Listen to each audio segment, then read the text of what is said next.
드리심으로 오순절 다섯 번째 주 예배를 하나님께 드리겠습니다.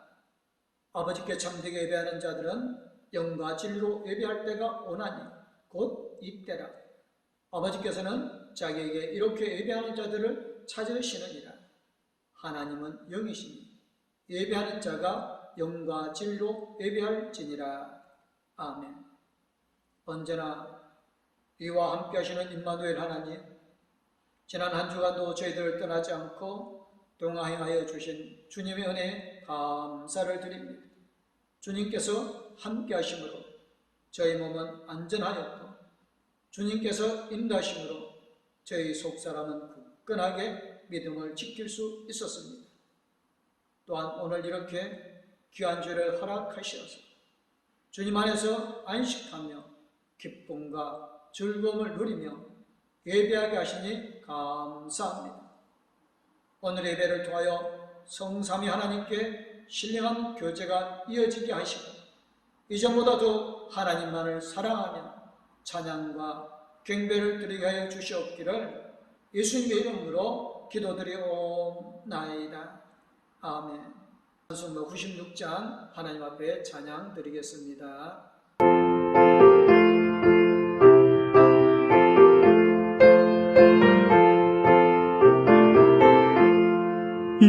예수님은 누구신가? 우는 자의 위로와 없는 자의 풍성이며 천한 자의 높음과 잡힌 자의 노임되고 우리 기쁨 되시네. 예수님은 누구신가? 약한 자의 강함과 눈먼 자의 빛이시며 병든 자의 고침과 죽은 자의 부활되고 우리 생명 되시네.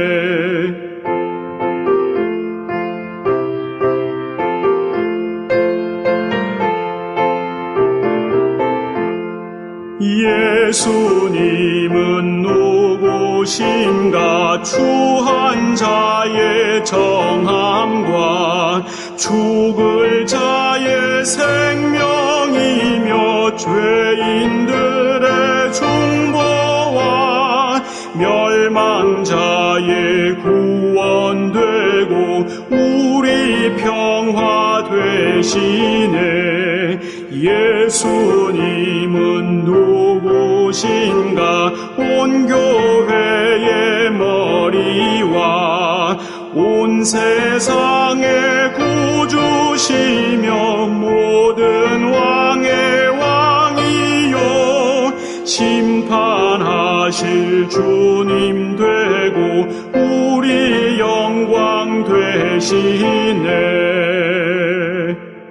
사도신경으로 신앙 고백하시겠습니다. 나는 전능하신 아버지 하나님 전지의 창조주를 믿습니다. 나는 그의 유일하신 아들 우리 주 예수 그리스도를 믿습니다. 그는 성령으로 잉태되어 동정녀 마리아에게서 나시고 본디오 빌라도에게 고난을 받아 십자가에 못 박혀 죽으시고 장사된 지 사흘 만에 죽은 자 가운데서 다시 살아나셨으며 하늘에 오르시어 전능하신 아버지 하나님 우편에 앉아 계시다가 거기로부터 살아있는 자와 죽은 자를 심판하러 오십니다. 나는 성령을 믿으며 거룩한 공교회와 성도의 교제와 죄를 용서받는 것과 몸의 부활과 영생을 믿습니다. 아멘. 오늘 읽어주신 말씀은 마가복음 5장 21절에서 43절입니다. 예수께서 배를 타시고 다시 맞은편으로 건너가시니 큰 무리가 그에게로 모이거늘 이에 바닷가에 계시더니 회당장 중에 하나인 야이로라 하는 이가 와서 예수를 보고 발 아래 엎드려 간곡히 구하여 이르되 내 어린 딸이 죽게 되었사오니 오셔서 그 위에 손을 얹어서 그로 구원을 받아 살게 하소서 하거늘 이에 그와 함께 가실새 큰 무리가 따라가며 에워싸 밀더라. 12해를 혈루증을 앓아온 한 여자가 있어 많은 의사에게 많은 괴로움을 받았고 가진 것도 다 허비하였으되 아무 효험이 없고 도리어 더 중하였던 차에 예수의 소문을 듣고 무리 가운데 끼어 뒤로 와서 그의 옷에 손을 대니 이는 내가 그의 옷에만 손을 대어도 구원을 받으리라 생각함일러라. 이에 그의 혈루 근원이 곧 마름에 병이 나은 줄을 오매 깨달으니라. 예수께서 그 능력이 자기에게서 나간 줄을 알고 곧 스스로 아시고 무리 가운데 돌이켜 말씀하시되 누가 내 옷에 손을 대었느냐 하시니 제자들이 여짜오되 우리가 에워싸 미는 것을 보시며 누가 내게 손을 대었느냐 물으시나이까 하되 예수께서 이 일을 행한 여자를 보려고 둘러보시니 여자가 자기에게 이루어진 일을 알고 두려워하여 떨며 와서 그 앞에 엎드려 모든 사실을 여쭈니 예수께서 이르시되 딸아 네 믿음이 너를 구원하였으니 평안히 가라. 네 병에서 놓여 건강할지어다. 아직 예수께서 말씀하실 때에 회당장의 집에서 사람들이 와서 회당장에게 이르되 당신의 딸이 죽었나이다. 어찌하여 선생을 더 괴롭게 하나이까? 예수께서 그 하는 말을 곁에서 들으시고 회당장에게 이르시되 두려워하지 말고 믿기만 하라 하시고 베드로와 야고보의 형제 및 요한 외에 아무도 따라오면 허락하지 아니하시고 회당장의 집에 함께 가사 떠드는 것과 사람들이 울며 심히 통곡함을 보시고 들어가서 그들에게 이르시되 너희가 어찌하여 떠들며 우느냐? 이 아이가 죽은 것이 아니라 잔다 하시니 그들이 비웃더라. 예수께서 그들을 다 내보내신 후에 아이의 부모와 또 자기와 함께한 자들을 데리시고 아이 있는 곳에 들어가사 그 아이의 손을 잡고 이르시되 달리다고 하시니 번역하면 곧 내가 네게 말하노니 소녀야 일어나라 하시니라. 소녀가 곧 일어나서 걸으니 나이가 12살이라. 사람들이 곧 크게 놀라고 놀라거늘 예수께서 이 일을 아무도 알지 못하게 하라고 그들을 많이 경계하시고 이에 소녀에게 먹을 것을 주라 하시니라. 아멘. 찬송가 272장 하나님께 찬양 드리겠습니다.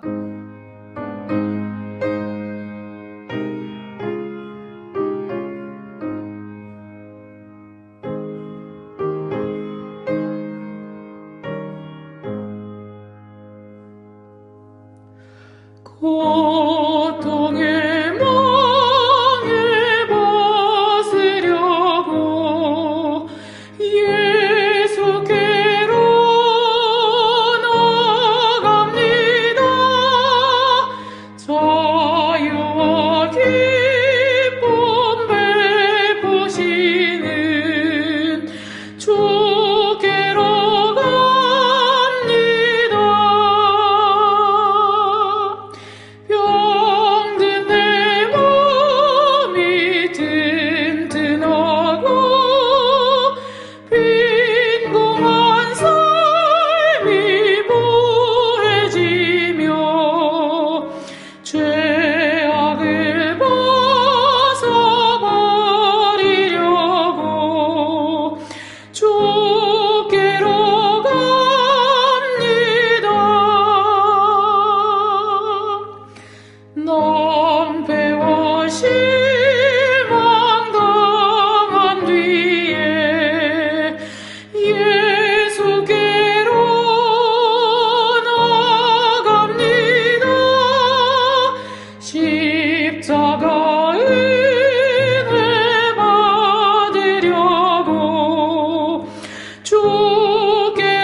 교만한 마음을 내버리고 예수께로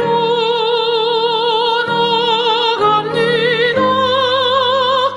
복 되신 말씀 따르려고 주께로 갑니다.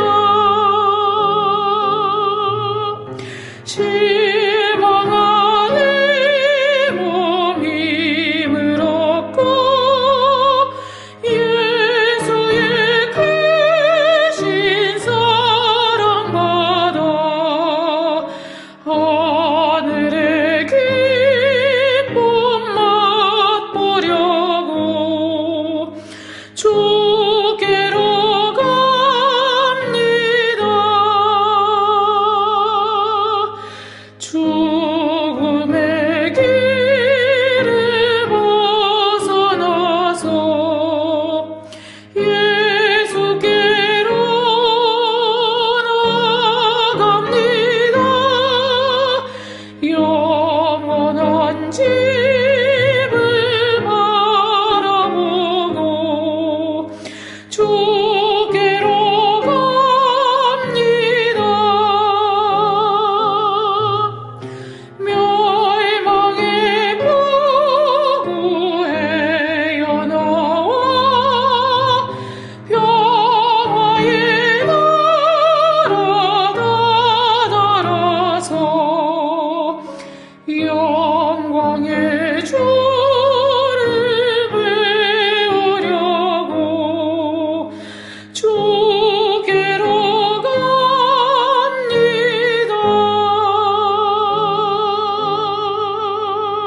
오늘 본문은 좀 특이합니다.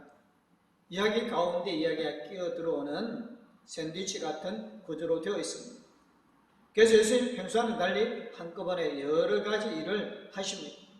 지금같이 바쁜 시대에야 이 정도 가지고 복잡하다고 말하기도 쑥스럽겠지만 1세기 팔레스타인처럼 모든 게 느리게 진행되어지는 그 시대에는 이 정도면 정신 없다고 할 만하지요. 오늘 예수님 일정은 급박하게 진행이 되어집니다. 바다 건너 그라사에서 군대 귀신 들린 사람을 고치신 예수님은 다시 배를 타고 갈릴리 지방으로 오십니다. 배에서 내려 아직 바닷가에서도 벗어나지도 못했을 때에 야이로라고 하는 사람이 예수님을 찾아옵니다. 배에서 내리자마자 찾아온 걸 보니 아마도 거기서 예수님이 오시기를 기다리고 있었던 모양입니다.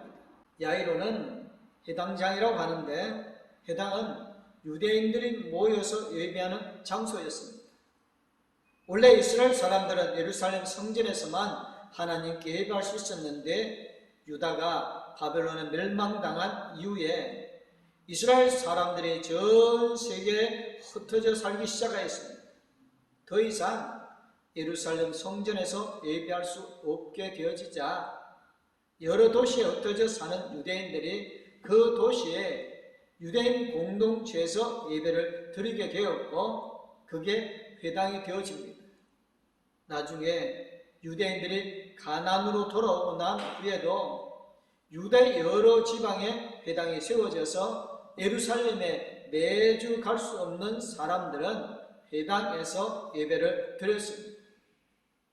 회당장은 회당에서 가장 높은 직책이고 그 지역 종교 지도자요 사회 지도자였습니다. 적어도 그 도시에서만큼은 대제사장인 셈이지요. 회당장인 야이로가 바닷가에서 예수님의 오시기를 기다리고 있다가 예수님이 도착하자마자 그 발 아래 엎드려서 간곡히 요청을 합니다. 내 어린 딸이 죽게 되었습니다. 오셔서 그 아이에게 손을 얹어 고쳐주시고 살려주십시오. 우리의 보기에는 이 장면이 특별한 것도 없어 보이지만 당시로서는 파격적인 일이 아닐 수 없습니다. 회당장이라면 지역 유지이고 존경받는 지도자입니다. 예수는 이름이 좀 알려져 있지만 특별한 지위도 없고 출신도 볼 게 없고 아무튼 해당장이 그 앞에 엎드릴 정도의 사람은 아니었거든요. 하지만 딸의 위기는 아버지를 예수 앞에 무릎을 꿇게 하였습니다. 야이로는 체면이고 죄이고 따질 겨를이 없이 예수를 보자마자 달려가 그 앞에 엎드려 간절히 간청을 합니다. 그리고 그 부탁을 예수님은 아무 조건 없이 받아들이십니다. 예수님이 야이로와 함께 그의 집으로 향하시는 동안에 수많은 사람들이 예수님을 따라서 함께 길을 걸어갑니다.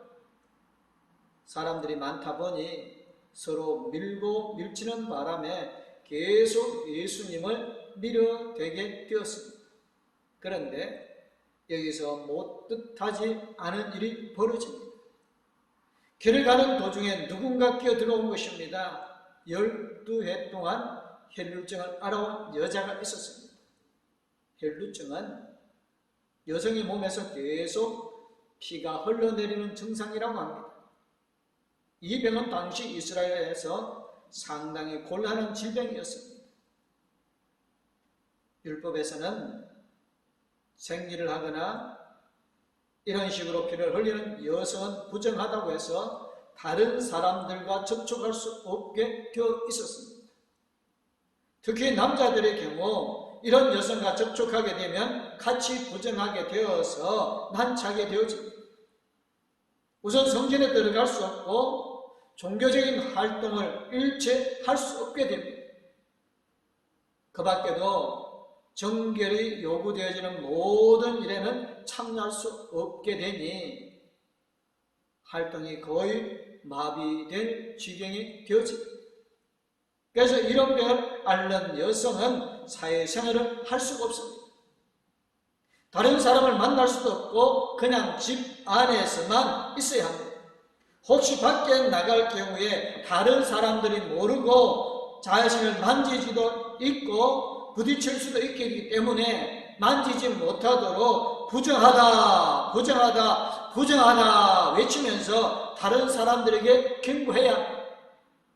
수치스럽고 불편하고 무엇보다도 사회적으로 격리되고 고립되어 살아야 하는, 그러니까 병 자체보다도 그로 인해 놓이게 된 상황이 너무나 고통스럽고 외로운 것이었습니다. 요즘 코로나19 때문에 격리된 사람들은 시간이 지나면 다시 세상으로 나오게 되겠지만 이 여인은 더 이상 그럴 소양도 없이 살아야 했으니 그 고통이 어떻게 이루 말할 수 있겠습니까? 이 여인은 그동안 자기의 병을 고쳐보려고 애를 많이 썼습니다. 여러 의사에게 보이기도 했지만 병은 낫지 않고 제사만 다 없어지고 말았습니다. 병은 갈수록 더 심해지기만 했습니다. 여인은 예수에 관한 소문을 듣고서 사람들이 잔뜩 모여있는 곳으로 예수님을 찾아갑니다. 그래서 야이로의 집으로 바쁜 발걸음을 옮기고 있는 예수의 옷에 손을 대었습니다. 그 바람에 예수님의 일정이 분주하게 된 것입니다. 이 여인이 한 일은 사실 아주 위험한 일이었습니다. 다른 사람하고 접촉해서는 안 되는 부정한 여인이 아무런 표시도 하지 않고 수많은 무리를 뚫고 예수에게로 가서 만져서는 안 되는 다른 사람의 옷을 만졌으니 말입니다. 이 여인이 어떤 상태에 있는지는 다른 사람들이 안다면 이 여인은 대단히 곤란한 지경에 놓이게 될 것이었습니다. 하지만 지금 이 여인에게 그건 문제가 아니었습니다. 자신의 병만 나을 수 있다면 어떤 위험이라도 감수할 수 있겠다는 각오가 되어 있었습니다. 12해 동안 혈루증을 앓아온 이 여인과 해당장 야이로는 사회적 신분이나 지위 아주 다른 사람이었지만 예수님 앞에서는 다를 바가 없었습니다. 둘 다 예수님은 하실 수 있습니다. 예수님이면 될 거라는 생각, 그리고 예수님이 아니면 안 된다는 생각으로 그 절박한 마음으로 체면이고 위기고 다 잊어버리고 예수님께 달려온 것입니다. 사실 예수님의 일정이 복잡하게 된 것은 이 여인이 끼어들었기 때문이 아니었습니다. 여인이 자기의 옷자락을 만지고 병이 나은 것을 아신 예수님이 갑자기 걸음을 멈추셨어요. 이 때문에 그렇습니다. 예수님이 돌아서서 누가 내 옷에 손을 대었느냐고 물으십니다. 여인은 얼마나 당황했겠습니까? 자기가 누구인지 밝혀지면 무슨 일이 생길지 모르니까요. 그래도 아무도 몰래 예수님의 옷만 만지려고 했는데 예수님이 걸음을 멈추고 자기를 불러 세우시니 당황할 수밖에 없죠. 여인은 두려워서 떨면서 예수께 나와 엎드려 사실대로 말합니다. 예수님 그 여인이 누구인지 무슨 일이 일어났는지에 대해서는 말하지 않고 단지 따라 내 믿음이 너를 구원하였다. 안심하고 가거라. 그리고 이 병에서 벗어나서 건강하여라고 말씀하십니다. 어떻게 보면 예수님이 좀 싱거우신 것 같아 보이기도 합니다. 이 말씀을 하시려고 굳이 그 여인을 불러 세우신 건가 하고 이상하기도 합니다. 하지만 이건 대단히 중요한 일이었습니다. 여인이 예수님의 옷자락을 만져서 병이 낫고 그냥 돌아가는 것과 이렇게 예수님이 불러서 네 믿음이 너를 구원하였다고 말씀하시는 것은 이 사건이 완전히 다른 의미를 가지게 되었습니다. 우선 상황이 급박하니까 야이로의 딸을 먼저 만나야겠습니다. 예수님이 이렇게 한꺼번에 두 가지를 하시는 동안 야이로의 딸이 그만 죽고 만 것입니다. 예수님의 말씀을 계속하고 계시는데 회당장의 집에서 사람들이 야이로를 찾아왔습니다. 그리고 야이로의 딸이 죽었다는 소식을 전합니다. 더 이상 예수님을 귀찮게 하지 말고 빨리 가서 딸의 장례를 치르자는 것이지요. 어쩌면 야이로는 예수님을 원망했을지도 모르겠습니다. 딸이 유독하다고 했는데 서둘러서 집에 갔으면 딸이 죽지 않았을 텐데 왜 여기서 꾸물거리다가 딸이 죽도록 내버려 두었는가? 저 누군지 알지도 못하는 여인이 뭐 그리 중요하다고 여기서 걸음을 멈췄단 말인가? 내가 회당장인데 저 여인이 나보다 더 중요하단 말인가? 그러면서 한편으로는 두렵기도 했을 겁니다. 딸을 살리겠다는 체면이고 죄이고 다 나팽개치고 예수님한테 달려와서 그 앞에 엎드리기까지 했는데 그만큼 사랑하는 딸이었는데 그 아이가 죽었다니. 이제 나는 어떻게 할까? 이제 나는 어떻게 살까? 그런 마음이 들지 않았겠습니까? 이미 가시점이 무너진 야이로 예수님은 말씀하십니다. 두려워하지 말고 믿기만 하여라. 야이로의 집에 도착하니 이미 장례 절차가 시작되고 있었습니다. 사람들이 울며 통곡하고 떠들고 있었는데 이 사람들이 가족들이 아니고 장례를 치를 때에 고용돼서 고골하며 울어주는 전문적인 일꾼들입니다. 이 사람들을 보시고 예수님은 어찌하여 떠들고 울고 있느냐? 그 아이는 죽은 것이 아니라 자고 있다고 하십니다. 고골하던 사람들은 이 말을 듣고 예수를 비웃었다고 합니다. 이런 일은 우리가 전문인데 아무런 우리가 죽지도 않은 사람을 위해서 고골하고 있을까? 그렇게 생각했을지도 모르지요. 아무튼 야이로의 딸이 이미 죽었습니다. 이건 누구나 다 알고 있는 사실입니다. 그런데 유독 예수님만 아니라고 하십니다. 죽은 것이 아니라 자고 있을 뿐이라는 겁니다. 그리고 그 말씀대로 죽은 야이로의 딸을 다시 살리십니다. 예수는 아이의 손을 잡으시고 달리다고 이라고 말씀합니다. 이 말은 소녀야 내가 네게 말한다 일어나거라 하는 말입니다. 오늘 말씀은 두 가지 사건이 서로 겹쳐서 하나의 장면을 이루고 있습니다. 그것은 이 두 사건이 같은 메시지를 강력하게 전하고 있는 것입니다. 오늘 본문은 예수님의 치유 사역에 대하여 말해주고 있습니다. 12해 동안 혈류를 앓았던 여인이 치유하신 사건과 12살에 죽은 아이를 살리신 사건을 통하여서 예수님의 치유가 어떤 것인지를 우리에게 알려주는 것입니다. 이 이야기는 예수님이 많은 사람을 고치시고 살리셨다는 말을 하려는 것이 아닙니다.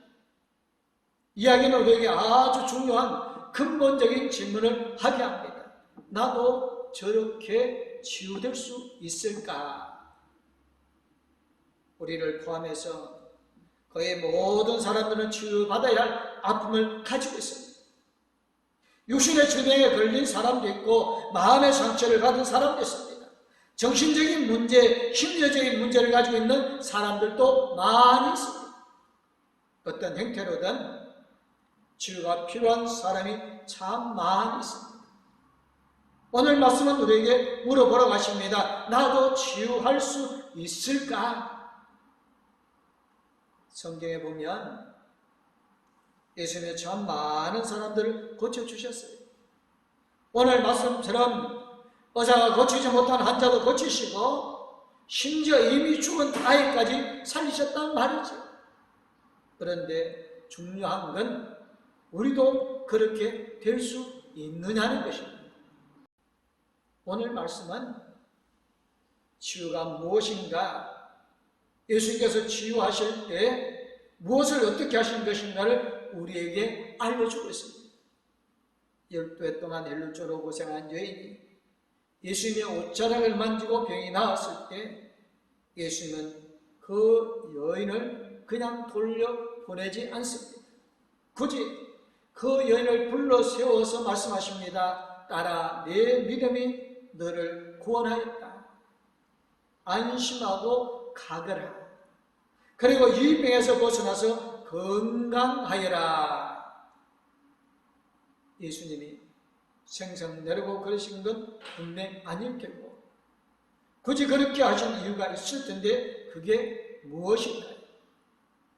또 이상한 것은 이 여인은 이미 병이 나았다고 했어요.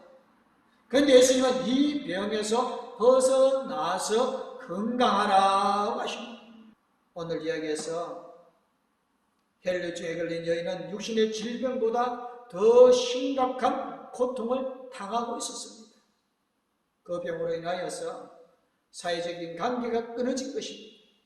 아무도 만날 수 없고 아무것도 할 수 없습니다. 친구도 없고 어떤 모임에도 참석할 수도 없고 어느 누구도 환영해 주지 않습니다. 더구나 이 여인은 더 이상 여성으로서 살아갈 수 없다는 말이죠. 이 여인은 사회적으로도 버림받았고 인간으로서 그리고 여성으로서 아무런 가치가 없는 존재가 되어버렸습니다. 그리고 그로 인해서 이 여인의 마음은 돌처럼 굳어졌습니다. 사랑할 줄도 사랑받을 줄도 모르는 사람이 되어버린 것입니다. 그런 여인이 마지막 용기를 내서 예수님을 둘러싸고 있는 군중들을 뚫고 예수님을 만졌고 그리고 병이 나았습니다. 병이 나은 다음 남몰래 돌아가려고 하는 여인을 예수님이 불러세우십니다. 왜냐하면 여인의 치유는 이제부터이기 때문에 그렇습니다. 예수님은 여인에게 내 믿음이 너를 구원하였다고 하십니다. 여기서 구원이라는 말은 육신의 질병에서 고침을 받았다는 말이 아니라 그가 이제 더 이상 버림받고 모욕당하지 않게 되었다는 말입니다. 사람 구실 못하고 사람 대접받도 못하던 자리에서 이제는 누구에게나 사람으로 인정받게 되었다는 말입니다. 야일의 딸도 마찬가지입니다. 12살 된 어린 소녀는 죽음이라고 하는 절대적인 단죄를 겪어야 했습니다. 이제는 더 이상 누구와도 어떤 관계도 가질 수 없게 되었습니다. 모든 게 끝장난 것입니다. 이제는 더 이상 사랑할 수도 사랑받을 수도 없게 된 것입니다. 그런데 예수님은 그 아이의 손을 잡으십니다. 그리고는 소녀에게 소녀야 일어나라 고 말씀하십니다. 그 음성을 죽은 소녀가 듣고 다시 살아납니다. 죽었던 소녀가 일어나서 걸어다닙니다. 소녀는 다시 아시의 품에 안길 수 있게 되었습니다. 이제 다시 사랑하고 사랑받는 귀한 딸이 되었습니다. 죽었다가 살아난 것만이 아니라 모든 관계를 회복하게 된 것입니다. 다시 사람이 된 것입니다. 그렇습니다. 예수님의 치유는 단지 육신의 질병을 낫게 하는 것이 아닙니다. 심지어 죽은 사람이 다시 살아나는 것도 아닙니다. 예수님의 치유는 회복시키게 되어지는 것입니다. 사랑받는 사람으로, 존귀한 사람으로 우리 자신을 회복시켜 주시는 것입니다. 우리의 깨지고 무너진 관계를 회복시켜 주시는 것입니다. 오늘 말씀은 병이 나은 사람들의 이야기를 전해줍니다. 하지만 정작 오늘의 말씀 우리에게 하려고 하는 이야기는 병이 낫지 않았을 때 어떻게 우리의 믿음을 가질 수 있는가에 대한 것입니다. 예수님의 치유는 병이 낫는 것이 아닙니다.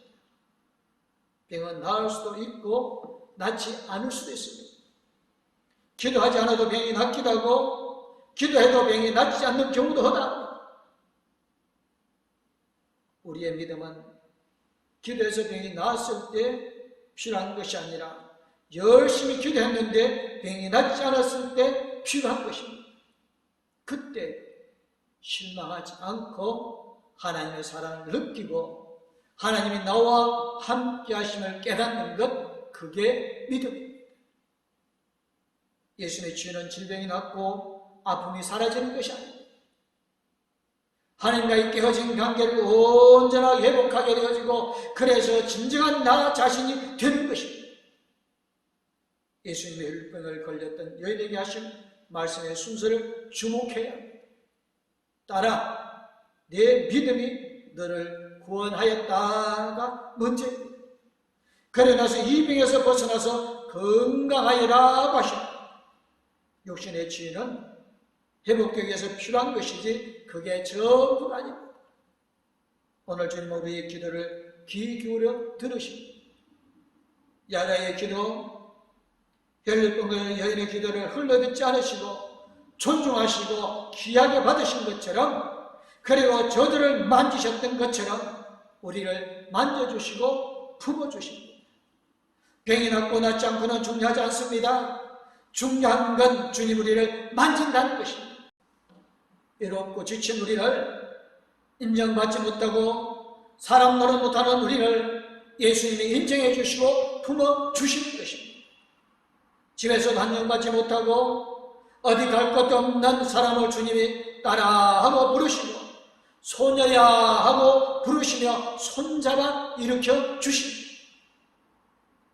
그렇게 우리를 회복시켜 주신다는 것입니다. 돌처럼 굳어버린, 이미 죽어버린 우리의 심령을 살려내시는 것입니다. 그러니까 예수님의 치유 사역은 병을 낫게 하는 것이 아니라 주님 자신이십니다. 주님으로 인해 우리가 회복되고 주님 우리를 만지시고 품어주심으로 우리가 온전해지는 것입니다. 주님은 우리를 만져주시고 우리를 받아주십니다. 주님으로 인해 우리는 회복되고 온전해집니다. 주님으로 인해 우리는 비로소 참된 인간이 되어집니다. 병이 낫지 않아도, 상처가 사라지지 않아도, 주님 우리를 치유하여 주시고 온전한 사람으로 회복시켜 주시고 우리의 심장을 다시 뛰게 하시고 우리를 일어서게 하시고 주님이 우리를 치유하여 주시고 회복시켜 주시고 기도하겠습니다. 우리의 기도가 응답받지 못했을 때도 우리를 위해 일하고 계신 하나님, 우리가 원하는 대로 이루어지지 않았어도 우리를 위해 크신 일을 이루고 계신 하나님, 저희들에게 믿음을 허락하여 주옵소서. 내가 원하는 일이 이루어지기를 믿지 말게 하시고 주님이 믿게 하여 주옵소서. 나를 위해 주님이 변할 것을 기대하지 말게 하시고 주님께 기도하며 우리 자신이 변하게 하여 주옵소서.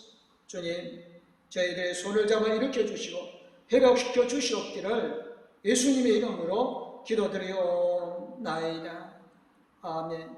이제는 우리를 죄에서 건져 권하여 주시고 새 생명을 주시며 우리를 회복시켜 주신 우리 주 예수 그리스도님, 언제 어디선지 우리와 함께 계시는 하나님 아버지의 그 큰 사랑, 우리 나갈 길을 영원토록 인도해 주고 동행하여 주실 성령님의 감화 감동 위로 교통 충만하시는 하나님과의 회복되어지기를 원하는 봉독교회의 모든 성도님들과 가족들 위해 이제부터 영원토록 함께하옵기를 간절히 축원하옵나이다. 아멘.